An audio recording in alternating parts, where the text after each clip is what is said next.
Assalamu alaikum wa rahmatullahi wa barakatuhu. Jama'a maza da mata masu kallon mu da sauraron mu, barkanmu da warhaka, barkanmu da sake kasancewa tare da ku cikin shirin mu duba mu gani na wannan rana ta Litinin 18 ga watan Disamban shekara ta 2023. Muna godiya ga Allah subhanahu wa ta'ala mai girma da ɗaukaka da buwaya da yarda ya amince ya sake sada mu da ku a cikin wannan shiri na wannan rana. Haka zalika ba mu gajiyawa, ba mu yin kasala ko ƙasa a gwiwa wajen miƙa kukanmu da roƙonmu ga mahalicin kowa da komi ya ganar da mu gaskiya gaskiya ce ya ba mu ikon binta ya kuma ganar da mu ƙarya ƙarya ce. Muna miƙa gaisuwar mu ta barka da sallah ga al'ummar jamhuriyar Nijar na ciki da wajen wannan ƙasa tamu mai albarka sakamakon zagayowar shekara 65 da ƙasar mu ta zama jamhuriya. Za mu yi magana akan wani kwamiti da wasu suka ganin cewa sun kafa shi ƙarƙashin ma'aikatar nan ta talabijin da radiyo na ƙasa RTN domin a ɓata sunan shugaban ƙasa shugaban jamhuriya Muhammad Bazoum ta kowane hali ta kowace hanya. Shugaban wannan kwamiti tsohon darakta janar ne na ita wannan kafa ta watsa labarai wanda idan ba a manta ba wannan mutum tare da shi muka kai gwabro muka kai mari. Musamman ma ina tuni lokacin da ya shiga gaba ya rike mikro kamo daga tanata da kewaye har zuwa gangara yana kiran sai Bazoum shi ya dace a zaɓi Bazoum a matsayin shugaban ƙasa. Shi abin mamaki wannan bawan Allah yana daga cikin waɗanda suka shiga gaba ta hanyar yin amai kuma a lashe shi. Yanzu abin tambaya a nan wurin shi wannan kwamiti ya zaɓo mutane tsakanin 'yan jarida da takanisiyan waɗanda za su aiki in an yi ƙirƙiro abubuwan da za a yi domin a ɓata sunan Bazoum. Shin mi za ya gaya ma al'ummar garinsu waɗanda ya shiga gaba ya ce musu sai Bazoum? Garkamance mai sai ledeje Bazoum shi ne mutumin da ya ce ya ji ya gani sai kai duk da irin ɓata kan da aka yi. Ana kai ƙararka. Bazoum ya ce yana kyautata zaton cewa kai mutumin kirki ne, kana da gaskiya da riƙon amana. Duk da cewa ba shi ya naɗa ka a matsayin wannan matsayi na DG ba, amma kasancewar ya zo saman kujerar mulki kuma ba za ya kasancewa shi ya hidda ka. Hasili ma yan maka lamuni sai da ka yi retarat. Kuma kubancin haka nan bayan ka yi retarat ba a sake ka haka nan ba. Mu ganau ne ba shau ba. Kana daga cikin mutanen da aka kawo kwa da shugaban ƙasa a matsayin mashawarta a ɓangaren sadarwa.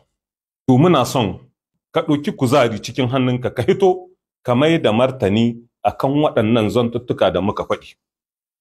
In ƙage muka maka ko ƙarya ce, duk da cewa mu aƙidan mu ba bugu ba zagi, amma za mu gayanta ko miɗacinta. Ga hili ga mai doki. Shin mutuwa za a fasawa ko kuma gina kabari? A ranar da aka zaɓe shi a matsayin shugaban jam'iyyar siyasa ta PNDS tarayya. Shin waɗanne irin kalamai suka hito daga bakin mai girma Bazoum?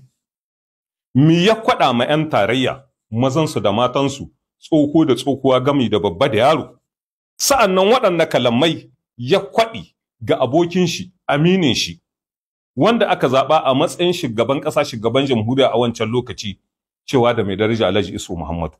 Bazoum ne ya ce in an zaɓi PNDS tarayya ta zo saman kujerar mulki in mutane suna shigowa suna yo tururuwa cikin jam'iyyar siyasa ta PNDS tarayya saboda mutane na kyautata zaton cewa za a kamanta gaskiya da riƙon amana. Don haka Bazoum ya ce yana godiya ga Allah sarki da ya gwada musu wannan rana da aka zaɓi abokinsu sakamakon tallata jam'iyyarsu da suka yi. Mutane suka yarda suka amince da ita, to yana gaya ma 'yan tarayya. Wannan hali na dattako ta muhawarar bakan da 'yan Nijar suka yi ma jam'iyyar siyasa ta PNDS tarayya suka zaɓe ta zo saman kujerar mulki, to su ci gaba da nuna shi lokacin da suke jagorantar ƙasa. Kuma ya yi gargaɗi ga abokin shi aminin shi yayan shi wanda aka zaɓa a matsayin shugaban ƙasa a wancan lokaci. Da duk abin da za a yi ya yi ƙoƙari ya kamanta gaskiya da riƙon amana. Wannan tammaha da mutane suka yi ma PNDS tarayya a riƙe ta. sa'annan ya nuna halin ba sani ba sabo, ko da zuwa ga 'yan tarayya ne waɗanda suke ganin cewa an zo saman kujerar mulki a yi handama da Babakere. Bazum ne mutumin da bakin shi bai liƙe ba, tun kakin PNDS tarayya ta zo saman kujerar mulki har ta zo saman kujerar mulki yana kwaɗi yana ƙarawa, a ba gawa kashi mai rai ya gani ya ji tsoro. Mu fara da 'yan tarayya mutanenmu waɗanda daga cikinsu Allah lataci, domin 'yan Nijar su ƙara yarda da amincewa da mu akan cewa za mu kamanta gaskiya da riƙon amana. Sa'annan mu ba za mu yi irin naku ba, mu zargi wane ko mu zargi wance ba tare da mun kawo hujja ba. Tunda RTN yanzu ta kai matsayin da in ta ga abu bisa rezo sosiyo cikin WhatsApp sai ta ɗauko ta sa. To don Allah ku yi ƙoƙari ku sa mana wani rahoto da muka gani yana yawo, sai ku hito ku bayyana mana menene gaskiyar wannan magana. Mu dai bamu ce ba, bamu ce a'a ba, bamu ce gaskiya ne ba, kuma ba mu da hurumin mu ce ƙarya ne. Wata ranar 4 ga watan Fabrairun shekara ta 2019, wani da ake kira da suna Sharhu, ɗaya daga cikin mutanen da ake cewa yana da ruwa da tsaki cikin al'amarin nan na sayan makamai. Ana dab da hawan shugaban ƙasa, shugaban jamhuriya Muhammad Bazum, an ba shi kwangilar sayan wasu makamai wanda ana ganin cewa mutumin ka ne kai cani. To shin kaka ne gaskiyar wannan magana take? Ƙarya ce ko kuma gaskiya ce? Mu ba za mu ƙaryata ba kuma ba za mu gaskata ba, amma za mu yi bincike, kuma hakan ba yana nufin cewa za mu kyale wannan magana.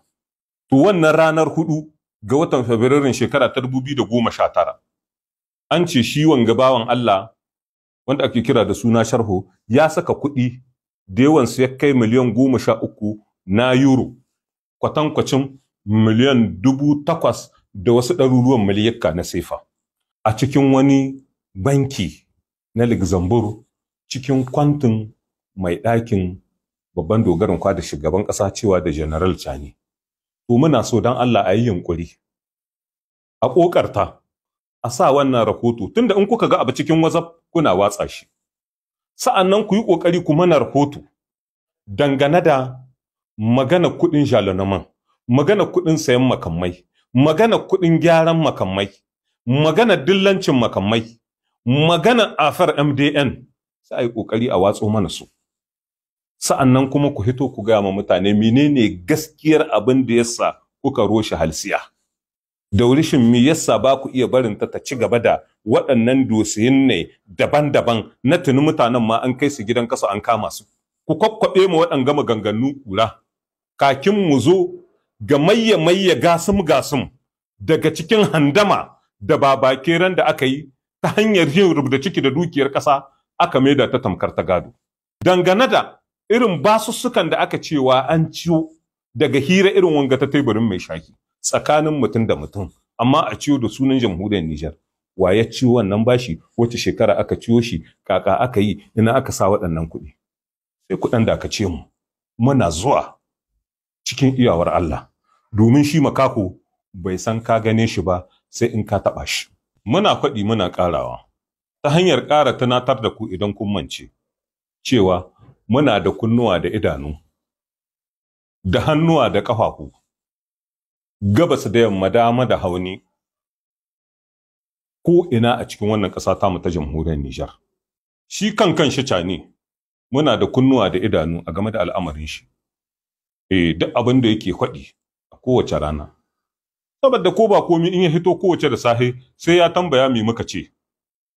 To haka zalika mu ma muna samun raskwana akan lamarin shi.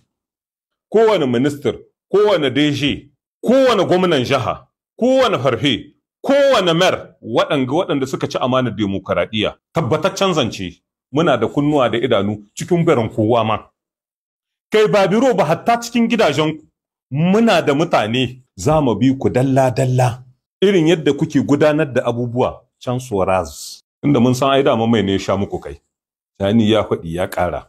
Da wannan muka zo ƙarshen shi wannan shiri na wannan rana, sai lokaci na gaba idan mai girma da ɗaukaka ya yarda.